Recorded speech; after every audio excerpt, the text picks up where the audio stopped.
Udah siapkan terus.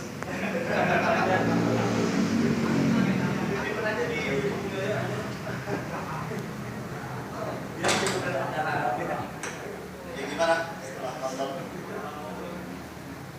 Ada yang mau sampaikan dari film kita bisa masuk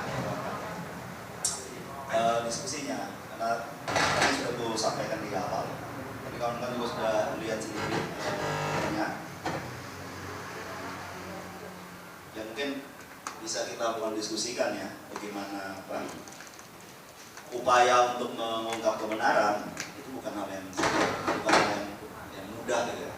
Teman-teman bisa lihat di film Adi itu sebagai adik dari korban datangin satu persatu keluarga atau orang bahkan yang langsung terlibat dalam pembunuhan kakaknya, dan tidak ada yang memang mau bertanggung jawab, tidak ada mau bertanggung jawab, bahkan mereka merasa biasa, wajar ada pembunuhan yang kalau digambarkan di filmnya tadi kebayang sangat sadis gitu ya. Bahkan mungkin di luar bayangan kita lah, darah jadi penuh, sesuatu yang sangat tidak tergambar, tapi itu terjadi. Kalau di film yang nanti, kalau ada waktu kalian bisa nonton, saya tinggalkan aja film edisi yang gagal, itu jauh lebih sadis lagi penggambaran pembantaiannya. Pelakunya bukan yang di film ini, pelaku yang lain, Anwar Momo, itu jauh lebih sadis.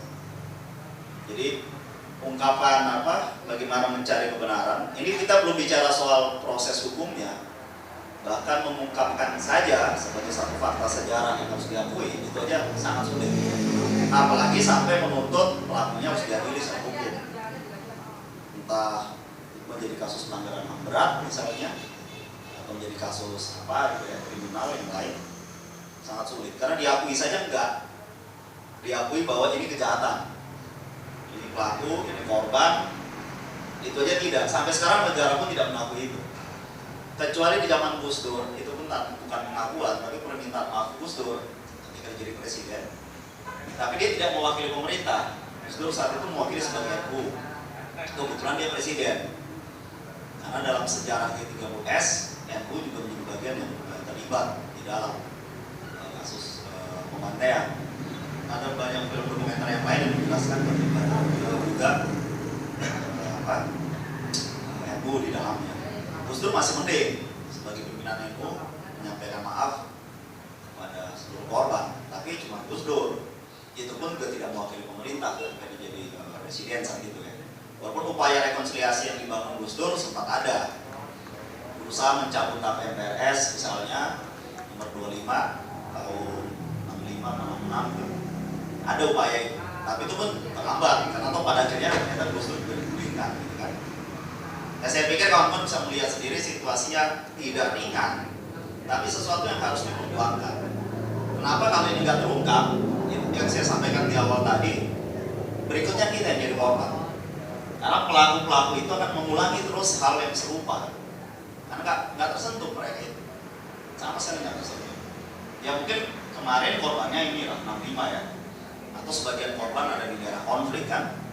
Kalau kamu membaca sejarah Timor Leste, juga sangat banyak orang yang dibantai di timur zaman Indonesia menjajah Timor Leste, atau di konflik Aceh misalnya ya, banyak sekali kawan-kawan di Aceh juga jadi korban gitu kan, baik zaman Soeharto sampai zamannya Megawati, ketika Megawati menerapkan darurat militer di Aceh misalnya. Kalau di Papua juga sampai sekarang, Jokowi jadi presiden, berapa hari kemudian anak SMP 45 orang dipaniai di Nagire, ditembak mati, dan tidak ada yang digugat, tidak ada yang dihukum dari kasus pembantaian di sekolah. Menyatakan ya sebagai kesalahan biasa, prosedur lah, apalah, tapi tidak ada pertanggungjawaban. Dan itu akan terus terjadi.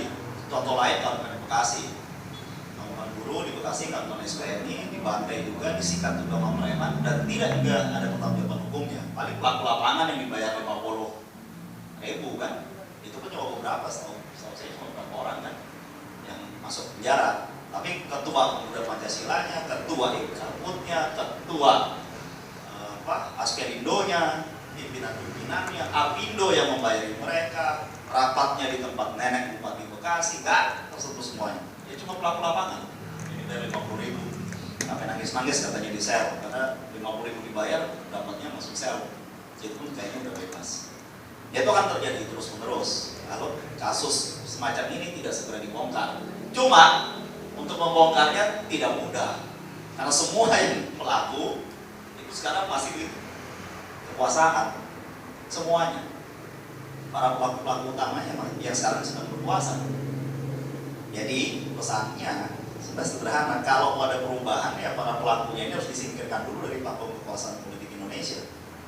Baru itu pun baru mungkin diadili, baru kemungkinan. Tapi selama mereka masih memegang kekuasaan, ini tidak mungkin akan bisa dibongkar. Yang kedua, kejadian serupa akan terjadi terus-menerus, terus berulang. Begitu ada masalah dikit, penyelesaiannya adalah dengan cara kekerasan. Jadi begitu kita debat, beda pendapat, udah gebukin. Kamu nggak setuju, gebukin. Kamu nggak setuju, gebukin. Itu aja. Ya silakan kita bisa mendiskusikan sama-sama. Filmnya memang sangat menyedihkan karena ternyata kita punya sejarah kelam di masa lalu, masa kini, dan kemungkinan di masa depan. Nah itu dari saya. Silakan kalau kalian ingin bertanya, berdiskusi, apapun bisa kita bahas bareng-bareng.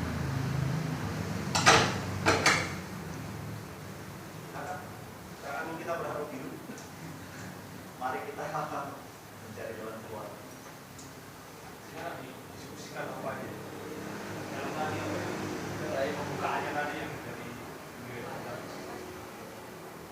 pertanyaan apa yang masih atau soal?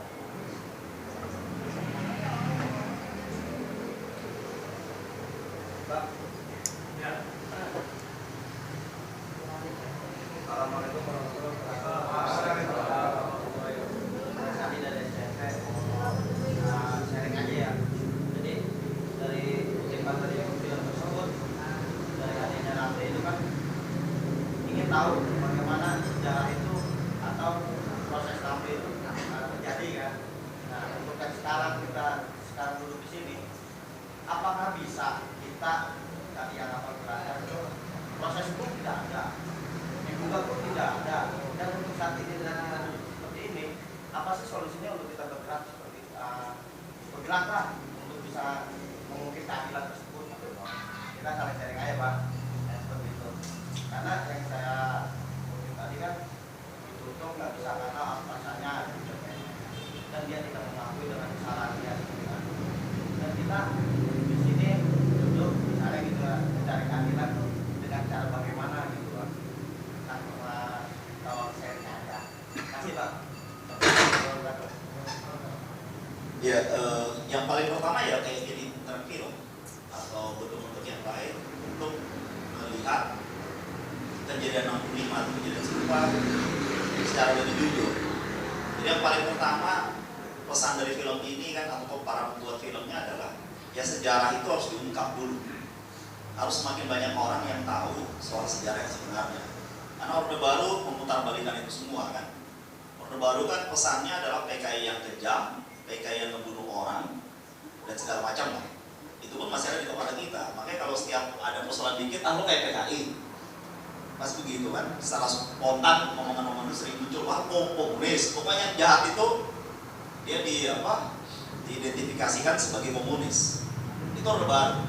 Sementara dari film ini dan dari banyak dokumentasi yang di luar buatan Orde Baru mengatakan sebaliknya, justru PKI yang korban. Nah itu dulu dimulai dari menyebarluaskan soal sejarah yang lebih tepat, sejarah yang mendekati kebenaran. Karena pasti akan ada banyak versi kan. Dan justru banyak versi itu yang harus dibuka ke publik supaya publik atau rakyat bisa membandingkan mana yang lebih bisa dianggap sebagai kebenaran. Kalau di zaman Orde Baru kebenaran itu enggak, kebenaran itu yang punya Orde Baru. Apapun kata Orde Baru itu yang benar, termasuk soal sejarah 65. Nah sekarang sudah banyak film kayak begini itu kan satu. Ada banyak film, teman-teman bisa searching di Google, searching di YouTube. Ada banyak sekali film, ada banyak sekali buku, ada banyak sekali penelitian. Cuma sayangnya ini tidak tersebar luas. Dia masih di lingkaran-lingkaran terbatas yang mendiskusikannya, mencoba mendalami. Itu pun tidak mudah. Karena di beberapa tempat pemutaran film semacam ini ketika dipublikasikan juga dibarkan Jadi saya kasih contoh misalnya di Jogja 3-4 tempat itu dibubarkan.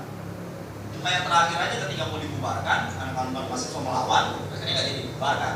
Karena mahasiswa di Jogja diikutin waktu itu dalam posisi yang sejarah harus kita pelajari, resikonya kita ambil gitu. Kalau mau dibubarkan, kita akan lawan. Begitu mereka ngelawan, ya nggak jadi dibubarin, dan mereka bisa menonton film itu untuk belajar. Pada akhirnya seperti itu. Itu langkah pertama. Dan langkah pertama ini langkah yang paling vital malah. Semakin banyak orang ngerti, semakin mungkin orang berani. Semakin mungkin juga orang menggugat. Tapi kalau nggak banyak yang tahu, nggak mungkin digugat. Karena sebagian besar rakyat kita masih percaya sejarahnya Orde Baru. Begitu mau kita gugat, kitanya disalahin, kamu komunis, kamu anti komunis, kamu pasti kejam, kamu pasti punya agenda tersembunyi lah, bla bla bla bla bla, segala prasangka. Ya terus dikikis dengan cara semacam ini, nonton film, pendidikan, apapun lah, untuk penyadaran yang lain.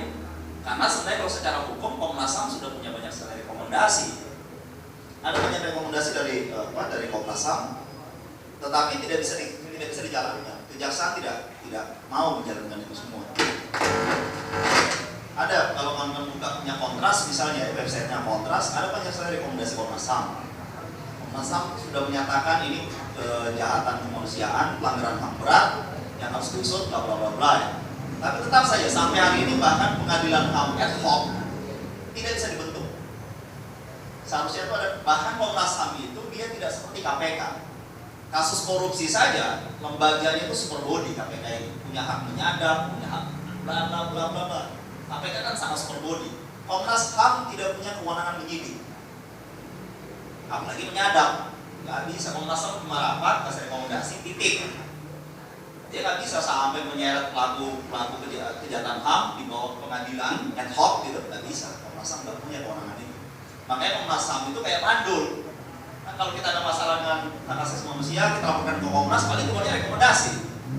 Ya nanti kita kasih ke polisi, nanti kita kasih ke kejaksaan, nanti kita kasih kemana, titik, sampai situ doang. Kalau polisinya tidak menjalankan, ya sudah nggak apa-apa. Seperti kalau di Senakan anjuran gitu loh. Gue kasih anjuran kan, jangan di PHK. Saya bilang, ya makasih atas anjurannya, tapi saya nggak mau dengar. Ya nggak apa-apa kan, namanya juga anjuran, boleh dijalankan, boleh juga nggak dijalankan, nggak ada konsekuensi. Komnas HAM juga begitu, kira-kira. Nah supaya ada kewenangan yang lebih tinggi di Komnas HAM, tentu saja harus ada desakan dari publik. Cuma publiknya nggak mungkin mendesak, kalau publiknya belum tahu. Publik harus lebih tahu dulu. Semakin banyak. Sebenarnya kalau menurut saya sekarang, semakin banyak terutama generasi muda yang pengen tahu. Pemutaran film ini bahkan pernah diputar juga di pesantren Teguh Ireng, di Jombang, yang waktu zaman 65 menjadi bagian yang juga terlibat. Diputar, di nonton juga santri. Diskusi serupa macam ini pernah dilakukan di musola di Teguh Ireng. Dan nggak apa-apa, memang itu bagian dari upaya menyadarkan. Tapi ini generasi muda tentu saja, generasi muda yang belum terlalu banyak diracunin kepalanya oleh Orde Baru. Ya, harus banyak generasi muda yang ambil bagian dalam proses ini. Baru rekonsiliasi ini bisa berjalan. Artinya kejahatan diakui pernah ada, paling jauh adalah kejahatan ini kemudian diadili dan korban mendapatkan kompensasi yang semestinya kan, pemulihan nama baik, kemudian dulu yang hartanya dirampas dikembalikan. Trisakti itu kan bukan punya Trisakti sekarang misalnya. Trisakti kan dulu punya PKI, asetnya PKI. Bisa kebayang SPM yang beberapa tahun aja punya gedung kayak begini. Lah PKI berapa tahun pasti gedungnya di mana-mana direbut. Kan mesti dikembalikan. Sudah orangnya dibunuh, hartanya diambil. Belum lagi kalau sampai ke desa-desa ya, tanahnya direbut lah. Ya harus dikembalikan dong. Cuma kan masih proses panjang. Proses panjang. Nah yang kedua, aku pikir tekanan internasional, kampanye ke dunia internasional juga terus menerus. Nah gara-gara film ini diputar di banyak tempat, apalagi yang Jagal itu dia bahkan menjadi nominasi Oscar. Yang kemarin dia masuk nominasi Oscar, walaupun dia kalah sama pemenang Oscar yang dunia. Tapi dia masuk nominasi Oscar film Jagal itu, sehingga dia publikasinya sangat luas. Nah di Amerika, salah satu senator di Amerika sudah mendesak supaya Amerika Serikat itu mengeluarkan semua dokumen yang berkaitan dengan kasus 65. Yang kedua, rekomendasi dia menuntut juga pemerintah Indonesia juga untuk bertanggung jawab. sudah ada satu senator di Amerika Serikat yang mendesak itu, segera keluarkan dokumen, semua dokumen soal 65. Karena di Amerika sebenarnya undang-undangnya itu 25 tahun kalau nggak salah. Itu menjadi rahasia negara, setelah itu harus bisa dipublikasikan dan harus dipublikasikan sebagai dokumen publik. Tapi soal 65 tidak dipublikasikan, walaupun sudah lebih dari 25 tahun. Kenapa? Karena Amerika Serikat termasuk yang terlibat aktif. Ada banyak dokumen yang menyatakan misalnya Amerika Serikat itu memberikan 5.000 nama yang harus dibunuh. Itu rekomendasi dari Amerika. 5.000 nama itu pimpinan serikat buruh, pimpinan serikat tani, pimpinan organisasi mahasiswa. Ya orang-orang kayak gila lah, kalau masih hidup pas nama dia tercantum. Nah, pimpinan pengelompokan di Bogor, kan? Masuk nama itu yang distorkan itu orang-orang harus dihilangkan. Ya itulah orang-orang itu. 5.000 nama dari CIA yang dikasih ke pemerintah Indonesia, dikasih ke tentara. Untuk memang itu yang ditargetkan. Yang lain bonus lah. Karena kayak gitu ya bonus-bonus lah. Yang mati-mati banyak jadinya setengah aku bonus. Kunci 5.000 pimpinan-pimpinan inti gerakan rakyat saat itu. Tapi mereka tidak mampu itu sampai sekarang. Saya pikir itu yang paling penting di awal ya. Penyebaran ini informasi berkaitan dengan kejadian 65 yang sebenarnya. Nah untuk kita, ya mulailah untuk melawan apa namanya kesadaran yang terlebih dulu. Sekarang kalau menyebut kasus 65 ya jangan lagi pakai PKI belakangnya. Itu melawan diri kita sendiri karena itu kan didoktrin oleh Orde Baru. Dia 30S garis miring PKI. Itu kan dia mau bilang bahwa PKI lah yang bertanggung jawab atas pembantaian. Lalu mereka yang dibantai, mereka juga yang kemudian dianggap membantai. Kemudian harus melawan dari kitanya sendiri. Yang kedua, tidak boleh lagi semena-mena ketika ada kawan berbuat apa, lo PKI. PKI banget sih. Nggak bisa lagi begitu. Karena kita harus mulai makin lebih bijak melihat persoalan 65. Tapi di luar itu semua sebenarnya adalah ada juga yang lebih besar. Di balik kejadian 65 adalah perampasan kembali kedaulatan kita. Jadi tugas kita pun nggak cuma sekedar membongkar sejarah 65 saja, mengerti siapa pelaku, siapa korban, bagaimana mereka harus diadili. Tidak cukup di situ. Karena 65 itu bukan sekedar 3 juta orang mati. Tapi bahwa kita sekarang menjadi miskin, itu kan satu problem di 65. Ketika aktivis gerakan rakyat yang punya perspektif kemandirian, kedaulatan, trias politika lah kalau istilahnya Soekarno itu dihabisin. Kekuatan yang membangun Indonesia sebagai bangsa yang besar, mandiri, bermartabat, berdaulat, dan bla-bla yang baik itulah dihabisin. Sisa-sisanya itu yang justru nggak mendukung Trisakti kan. Sisa-sisanya adalah ayo masuk Amerika, ayo masuk Inggris, masuk Jepang, masuk segala-galanya, ambillah semua yang ada di kita. Biarkanlah kami cukup menjadi pekerja-pekerja yang dibayar murah. Yang kedua, cukuplah kami menjadi orang yang membeli produkmu, produk Honda, kita beli, produk Nokia, produk Samsung, produk apapun. Silakan ambil kekayaan kami, mau produksi apa, mau jual ke kita beli. Ya udah itu aja, sisanya kita dapat timba dan kemiskinan. Alam rusak dan kita miskin. Kan itu aja kita dapat hari ini. Jadi ada dua tugas kita selain sejarah, juga mulai berjuang untuk mengembalikan kemandirian Indonesia yang sudah dihancurkan dari tahun 65. Makanya kita sekarang kan kalau orang sering ngeluh presiden kita nggak punya harga diri lah, pejabat kita nggak punya harga diri, ya iyalah mereka bagian dari masalah.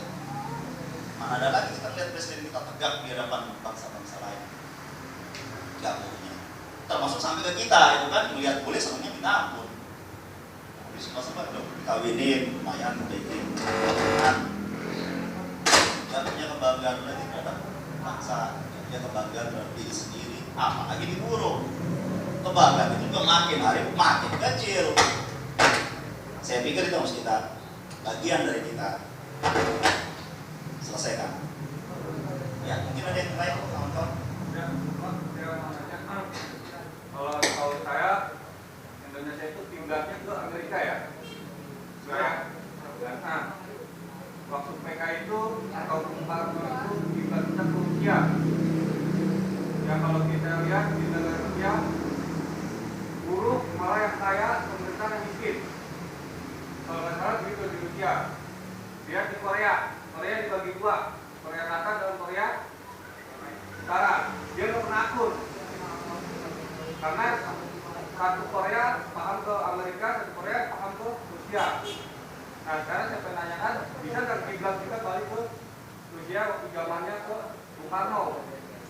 Biasanya Bung Karno itu kiblat itu Rusia, bukan Amerika. Pemerintahan Bung Karno nggak ada yang kaya, rakyatnya malah yang kaya waktu Bung Karno, yang makmur. Saya begitu. Sebenarnya nggak juga ke Rusia. Kalau kawan-kawan masih ingat, sekarang ini pas momentum yang lagi mau dirayakan gede-gedean oleh banyak negara di Indonesia, konferensi Asia Afrika. Kan lagi dicari-cari nih nanti konferensi Afrika di Bandung. Karena tepat berapa tahun ini? Tahun 55 ya konferensi Asia Afrika. Sekarang tahun sekiannya. Nah, Bung Karno itu luar biasa. Dia membangun blok sendiri yang namanya Asia Afrika, negara non-blok. Dia nggak ngeblok ke timur, yaitu ke Rusia dan kawan-kawannya. Dia nggak ngeblok juga ke barat, Amerika dan kawan-kawannya. Dia membangun blok sendiri, yaitu blok Asia Afrika. Blok dari negara-negara yang ditindas, negara-negara yang bekas jajahan, yang kemudian harus bangkit, dipimpin sama Indonesia saat itu, dipimpin oleh Bung Karno. Jadi kalau orang melihat Sapres sekarang itu luar biasa, Sapres itu pengaruhnya baru Amerika Latin. Kalau Bung Karno pengaruhnya sudah Asia Afrika, sepertiga mungkin dunia di bawah pengaruh Bung Karno.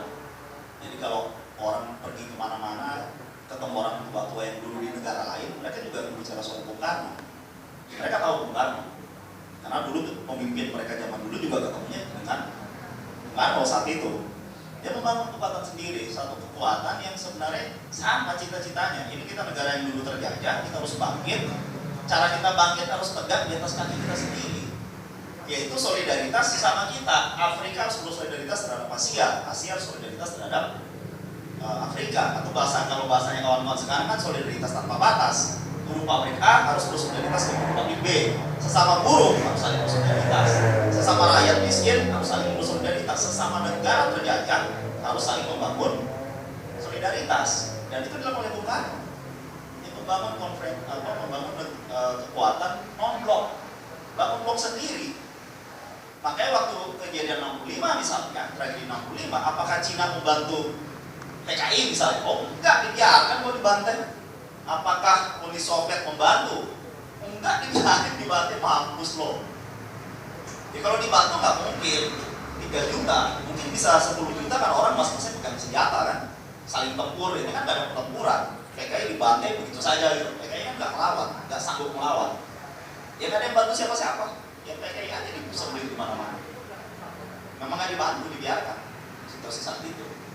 Nah Soekarno membangun sendiri kekuatannya. Karena memang mayoritas negara-negara dunia ketiga saat itu. Dan gue pikir kalau sekarang bukan lagi soal bagaimana kita kiblat kemana. Kalau untuk kita sekarang, mestinya kalau saya sangat meyakini, seperti juga dulu Soekarno meyakini itu, kita lah yang bisa membangun kiblat. Kenapa? Indonesia itu sangat strategis dibandingkan banyak negara lain di dunia ini. Hampir semua kekayaan apapun kita punya. Jumlah penduduk kita nomor 4 terbesar di dunia. Kemudian secara lokasi kita sangat strategis, lokasi kita. Mestinya kita menjadi bangsa yang sangat besar. Kalau kasarnya, sombongnya gitu, ya mimpin dunia lah. Kasar-kasarnya mimpin bukan dalam pengertian yang jelek, mimpin terus diajak. Kayak Amerika tuh, mimpin, kemudian nyerang Irak, nyerang Afghanistan, kemudian dukung Israel, jajah Palestina. Enggak begitu. Memimpin dalam pengertian yang benar, yang baik. Indonesia punya kemungkinan itu, punya potensi. Cuma kan belum bangkit pimpinan-pimpinannya, belum ada.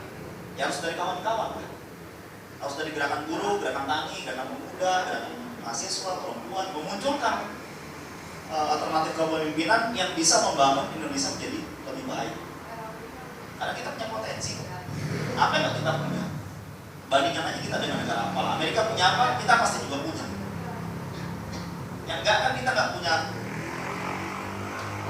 keberanian, kita nggak punya kebanggaan, kita nggak punya harga diri, kita nggak punya keyakinan terhadap diri sendiri bahwa kita bisa bangkit.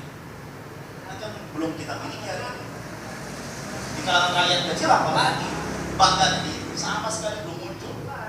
Bangga menjadi bagian dari Indonesia dan bisa Indonesia menjadi satu negara yang lebih baik dan mempunyai pengaruh ke dunia sehingga dunia menjadi dunia yang lebih baik. Nah, itu Bung Karno iya. Makanya kalau kamu lihat foto-foto Bung Karno, misalnya ada satu kejadian Bung Karno waktu dia pergi ke Amerika gitu ya, kan tangga-tangga di White House itu, istananya Amerika itu, Presiden Amerika ada tangga-tangga. Ketika dia naik, Presiden Amerika saat itu si siapa? Lupa siapa namanya. Kennedy mau jabat tangan, ketika Kennedy di atas, Bung Karno masih tangga-tangga bawah. Mana mau dia kasih tangan.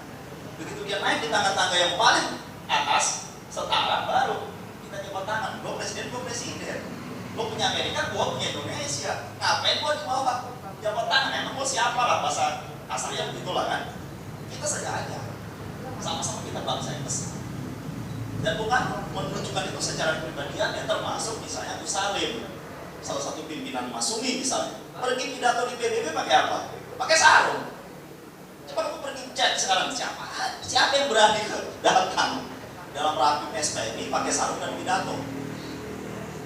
Agus Salim pergi ke PBB, sidang umum PBB. Agus Salim itu pakai sarung, dia pidato di sidang umum PBB.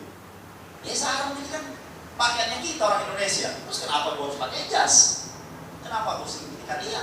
Saya punya pakaian sendiri, sarung. Bayangkan aja di sidang umum PBB orang pakai sarung. Pidato itu Agus Salim. Pada saat itu mau dia orang komunis, mau dia orang Islam ya, Masumi misalnya, semua tuh punya kebanggaan, semua punya kediri.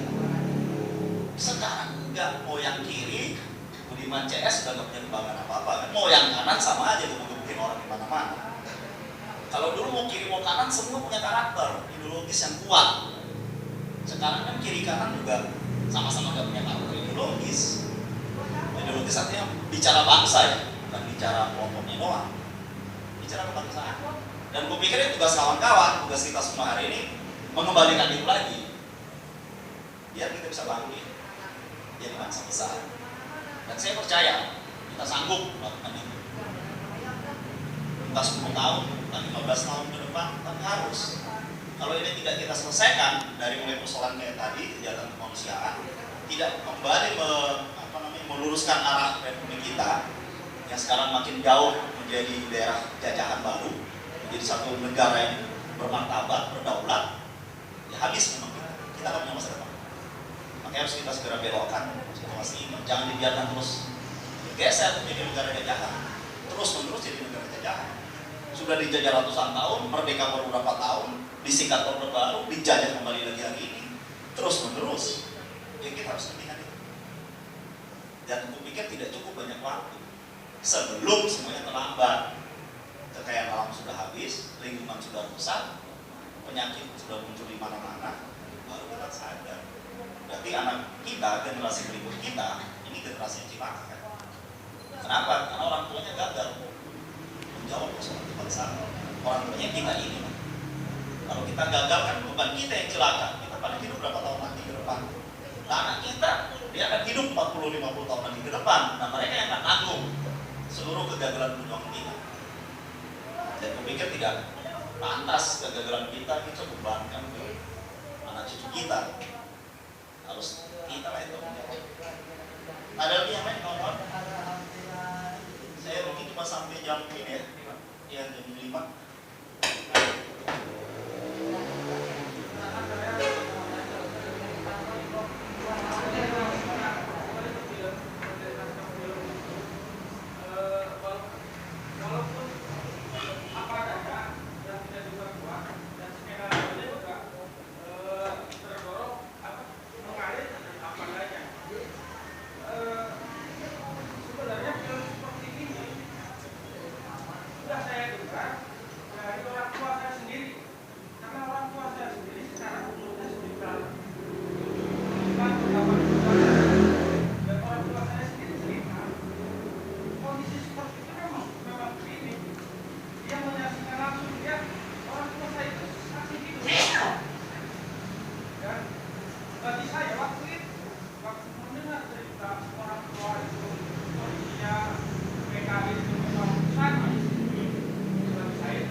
ilmunya itu ada pada Bung Karno yang sudah mendirikan Gerakan Solo.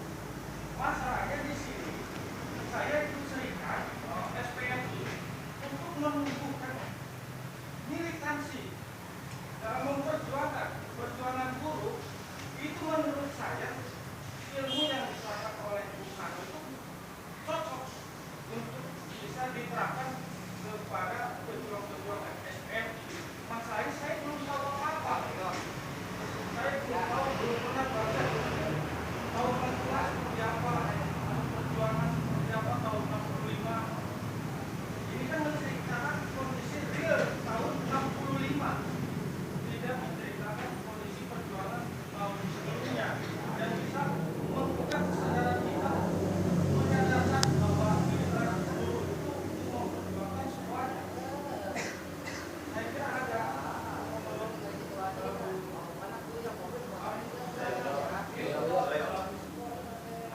aktivis yang memperjuangkan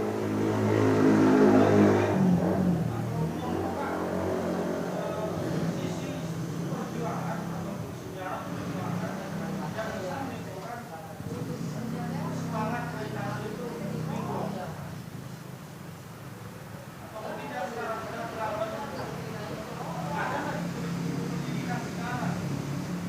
Karena kita udah, saya sendiri mengalami, semua orang di sini mengalami bahwa kita itu dibodohi dengan kurikulum Orde Baru. Saya juga baru tahu, saya nggak mau anak cucu saya tuh nanti dibohongi dengan hal-hal yang serupa.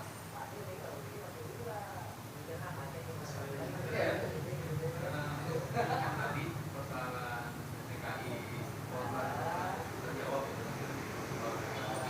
Tapi isu yang dibangun memberantai DKI ini kan isu agama atau tadi isu negara yang berusaha. Apakah benar gitu kan? Karena berarti nggak menjawab itu. Kalau isu yang dianggap sebelum ini nggak menjawab. Apakah benar DKI itu sebagai agama gitu? Kayak gitu gitu kan? Sama film ini nggak terjawab dari. Dan kan itu kan agama yang apa? Agama Islam yang kalau soal itu paling sensitif.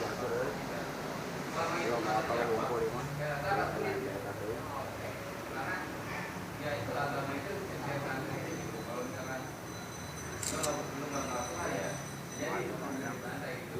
Karena agama kita hal-hal begitu mungkin berat. Jawab dari yang terakhir dulu ya. Bahkan ketika seseorang punya agama, ini kita nggak punya hak membunuh. Sebagai sisi terpadu dari manusia kita. Karena seseorang tidak bisa dinyatakan sebagai salah dan harus dibunuh. Ketika kategori yang kita pakai kategori yang kita sendiri, kategori internasional. Kamu nggak beragama, selama kamu nggak nyolong HP gua nggak berhak. Baik, tadi kamu masuk neraka urusan enggak? Mungkin aku akan masuk surga. Mungkin juga kita sama-sama masuk neraka. Mungkin saja kan? Siapa yang tahu? Kecuali kalau kita bisa ngitung, sih enak banget. Nih pahala gua udah 3.002, dosa gua 3.000. Gua masih punya 2. Pasti gua masuk neraka, masuk surga deh. Gua masih punya 2. Sisa pahala. Tapi saya bisa ngitung coba. Apakah kita masing-masing bisa meyakinkan diri, nggak usah yakinkan orang lain, berat, yakinkan diri sendiri, gua pas mau surga deh, sudah gua kalkulasikan, kan pasti nggak bisa. Gua pikir tidak ada hak seseorang pun membunuh ya, jangankan membunuh, menyakitin orang lain atas alasan beragama atau tidak beragama, bertuan atau tidak bertuan, suku apa atau suku apa, tidak ada hak di situ. Itu yang pertama kalau aku ya. Yang kedua, dalam konteks PKI misalnya, saya tidak percaya PKI nggak punya agama. Jangan kita bayangkan sekarang orang punya internet, orang punya apa gitu ya, segala informasi berkembang. Ini zaman 60-an orang pasti sangat konservatif lah pasti saat itu. Pasti kan? Sekarang aja kamu pergilah ke desa-desa yang terpencil gitu loh. Pasti situasinya berbeda dengan kita di kota. Mungkin di desa-desa punya sesuatu yang kita anggap perlu kuno banget sih. Iya kan? Ini tahun 60-an pasti jauh lebih berbeda situasinya. Orang jauh lebih, ya mungkin dalam bahasa kita sekarang mungkin jauh lebih soleh. Mungkin jauh lebih soleh di zaman itu. Apalagi anggota PKI dari daerah banyak peneliti. Itu sepertiga orang Indonesia saat itu Kalau nggak anggota PKI, simpatisan PKI. Jadi saat itu kalau 3 orang berkumpul, pasti satu. Kalau nggak PKI, simpatisan di antara 3 orang. Dan kita berapa orang di sana? Katanya kita serang 60, sepertiganya misalnya 20 di antara kita, kan kita itu udah 60. Itu PKI. PKI itu partai nomor 4 terbesar di Indonesia tahun 55. Ya, kalau nomor 4 sekarang apa ya? Partai nomor 4. Pertama kan PDI, kedua Golkar, ketiga PKS sebenarnya. 4 lah. Ya, Gerindra, ya kayak Gerindra lah. Saat itu partai nomor 4 terbesar di Indonesia. SOPSI adalah organisasi buruh yang terbesar kayak SPSI. Tadi pasti lebih besar lagi zaman itu SOPSI. Organisasi terbesar buruh. Di antara banyak buruh pasti ada SOPSI-nya lah, kan? Dan saya nggak percaya bahwa sepertiga jumlah penduduk itu, sepertiga-tiganya itu atau 20 juta kurang lebih saat itu karena penduduk kita sekitar 30 juta, semuanya tidak beragama. Ya maksud apa? Sama sekali nggak logis, nggak bisa diterima dengan akal sehat. Ada 20 juta orang tidak mengakui Tuhan, tidak pergi gereja, tidak pergi ke masjid, tidak pergi kemana-mana untuk beragama. Enggak, saya nggak percaya. Jadi ada 2 alasan. Yang pertama, beragama itu tidak boleh dibunuh. Yang kedua, saya tidak percaya PKI tidak beragama. Sangat tidak mungkin, sangat tidak masuk akal. Mungkin 1-2 orang ada, mungkin ya. Bahkan tidak harus PKI. Kalau kawan-kawan pergi ke mana? Daerah Jawa Timur, Jawa Tengah, Samin, suku Samin, yang kapan hari Jokowi baru sana itu, ya Blora. Coba aja cek KTP-nya. Sebelum pemerintah harus ada gonjang-ganjing KTP harus bisa tidak diisi. Samin dari dulu nggak pernah mau ngisi KTP-nya kalau kita agama, nggak pernah mereka mau ngisi. Kami punya keyakinan sendiri. Mungkin kalau orang Jawa bilang kegawen barangkali apapun lah ya. Kami bukan Islam, kami bukan Kristen, kami bukan apa-apa. Sementara di kolom agama kan cuma beberapa agama. Dia nggak mau ngisi, nggak mau ngisi. Tuh kami nggak ada, kan dia akomodir di sini. Apakah mereka harus dibanting? Oh nggak boleh dibanting, nggak bisa. Apalagi kalau kita bicara soal sejarah Indonesia. Indonesia sejarah awalnya dari mana? Ya dari kejawen lah. Kan mau Islam, Kristen semua itu kan ajaran impor. Kalau nggak impor kan Mekah berarti Indonesia. Vatikan berarti ada di Indonesia. Kalau bukan agama impor, semuanya kan impor. Yang nggak impor apa? Kejawen dan sejenisnya. Kan itu yang budaya asli Indonesia. Yang lain kan impor. Mana coba yang nggak impor? Konghucu impor, Islam impor, Katolik, Kristen impor, Hindu impor, semua impor. Yang aslinya mana? Ya Samin itulah salah satu contoh budaya asli. Atau mungkin di Badui, atau mungkin di Sumatera, atau mungkin di Papua pedalaman mana. Itulah yang asli, yang belum tersentuh dengan yang disebut dengan impor. Tapi saya nggak peduli mau impor atau enggak, hargai kebebasan itu. Dihargai. Kamu boleh memeluk agamamu, keyakinanmu, selama kamu tidak melakukan kejahatan terhadap kemanusiaan, kejahatan terhadap yang lain, ya biasa-biasa saja. Saya pikir yang kedua tadi soal apa? Ya soal bagaimana membangkitkan militansi misalnya. Kalau kasus 65 tadi dia penting terus dipelajari ya.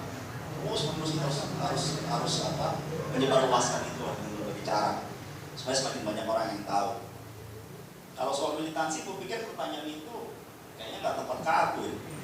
Justru sebaliknya, aku mau bertanya ke SPMI gimana caranya serikat lain lebih militan ketimbang SPMI. Karena sekarang itu yang paling militan SPMI. Itu masalahnya. Gerakan buruh yang paling militan siapa? SPMI kan? Yang paling sering demo SPMI. Yang paling sering mogok SPMI. Yang suka tutup jalan SPMI. Emang SPMI yang asli misalnya, ya pasti SPMI lah paling sering jangan ngomong dan segala macam. Jadi sebenarnya yang lebih cepat dituduh, difitnah sebagai komunis itu SPMI, bukan yang bendera merah. Udah paling sering ngomong, tutup jalan, duduk pabrik, kopong istana, kopong Menaker, kopong kantor BPJS. Apa sih kantor yang belum ditutup sama SPMI? Coba lah, mana yang belum pernah di sweeping tuh pabrik? SPMI. Jadi pertanyaannya bukan bagaimana kita militan. Pertanyaan menurut gue yang lebih tepat adalah bagaimana kita membuat orang lain lebih militan juga. Gimana brigade SPSI biar juga militan, kan begitu. Gimana caranya kalau SPN itu apa namanya? Gak tau lah, SPN punya laskar-laskar juga, gimana militer gitu kan. Supaya yang mogok besok gak cuma SPNI, teman-temannya banyak. Kalau sekarang kan SPNI dulu. Setiap kali lihat, coba aja kalau nggak percaya, kalau yang punya internet, buka Google, masukin kata kunci aksi buruh, pasti SPNI yang muncul paling banyak. Ganti aksi buruh dengan mogok, pasti SPNI yang muncul. Ganti lagi, tutup jalan tol, pasti SPNI juga yang paling banyak. Jadi intinya SPNI yang sekarang menjadi contoh sebagai gerakan buruh yang radikal, militan. Kalau militansinya dianggap belum cukup, bisa saja begitu. Tapi belum cukup itu bukan dengan mengukur orang lain, mengukur dengan diri sendiri. Oh, ini belum cukup militansi kita. Karena kalau dibandingkan dengan serikat lain, belum ada bandingannya sekarang SPNI. Membandingkan dengan siapa juga militansi SPNI hari ini dengan serikat lain? Yang kira-kira kalau dijadikan angka 11-12 lah, nggak ada. SPNI mungkin 1, yang lain mungkin 5. Beda 4, nggak ada 11-12. Coba ya di Bogor, siapa bilang yang bisa kau anggap ini kayaknya mirip-mirip SPNI? Kayaknya nggak ada. Kalau pas mogok pasti dia bingung kan nyari teman, siapa teman kita mogok? Kok kita lagi? Siapa teman kita mau direncanakan untuk sumpah? Lah SPNI lagi. Paling banter SPI kan? Serikat-serikat yang tergabung dalam konfederasi KSPI. Ya mungkin kayak KSPI, mungkin aspek KSPI, ya sama juga masih satu rumah. Tapi di luar itu siapa teman kita? Nggak ada. Jadi pertanyaan pentingnya bukan bagaimana SPI ini menjadi militan. Kalau menjadi militan yang mengukur orang lain bukan, tapi militan dengan mengukur diri sendiri. Yang kedua adalah gimana membuat yang lain militan. Kalau membuat orang lain militan, gitu, kawan-kawan SPI ini bisa jawab, bukan saya. Gimana sih kemarin SPI bisa jadi militan? Itu ya, dikasih ke serikat-serikat lain, boy, kalau mencak militan, contohlah kami. Kenapa begitu? Karena orang sudah pernah dibuktiin SPNI yang militan. Kalau pengen buat pasukan buruh yang militan, contohlah karena metal. Kan gitu jadinya. Masa mau kasih contoh brigade yang kerjanya ngawalin pimpinannya doang? Mana lama? Begitu demo, jadi kawal buruhnya. Begitu ada pimpinannya datang, itu digal. Pusing kepala, ini brigade atau pengawal? Brigade kan tugasnya cuma ngawalin sama baris-baris. Jadi ada mogok jagain pabrik, bukan ngoreng buruh, pabriknya diamanin. Ini pengawalin perusahaan, pengawalin buruh. Gue pikir itu ya, kalau di dalam konteks tadi militansi justru kamu yang bisa jawab. Nggak bisa saya juga bisa yang jawab.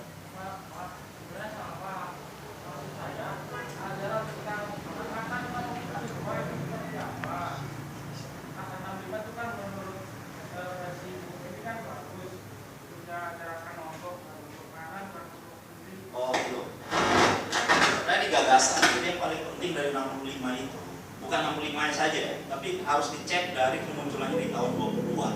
Akar sejarahnya itu 1920-an. Bagaimana asal muasal nasionalisme Indonesia bangkit, asal muasal gerakan kebangsaan bangkit, asal muasal semangat melawan penjajahan bangkit, asal muasal organisasi rakyat bangkit. Dan termasuk itu juga manipulasi sejarah Orde Baru adalah 20 Mei. 20 Mei sebentar lagi sering disebut, dan bukan sering, memang itulah yang disebut sebagai hari kebangkitan. Itu adalah hari lahirnya Budi Utomo. Budi Utomo itu organisasi yang pengen kembalikan feodalisme Jawa yang sudah dikalahkan Belanda. Bukan membangkitkan perjuangan rakyat, enggak, ini kembalikan bangsawan yang sudah diprotolin kekuasaannya sama Belanda, pengen berkuasa kembali. Untungnya nggak menang. Kalau menang pasti sembah-sembah nih kita hari ini. Kalau Budi Utomo yang menang, ya gua jalan kalian suruh nunduk. Kawan-kawan semua harus tunduk karena Yoyo mau lewat, nanti kayak gitu. Kalau Budi Utomo yang menang, untungnya nggak menang. Bersyukur juga kita. Kalau mau bicara soal kebangkitan gerakan nasionalisme Indonesia, harus bicara sejarah Serikat Dagang Islam, harus bicara sejarah Serikat Islam Indonesia, harus bicara ISDV, harus bicara Partai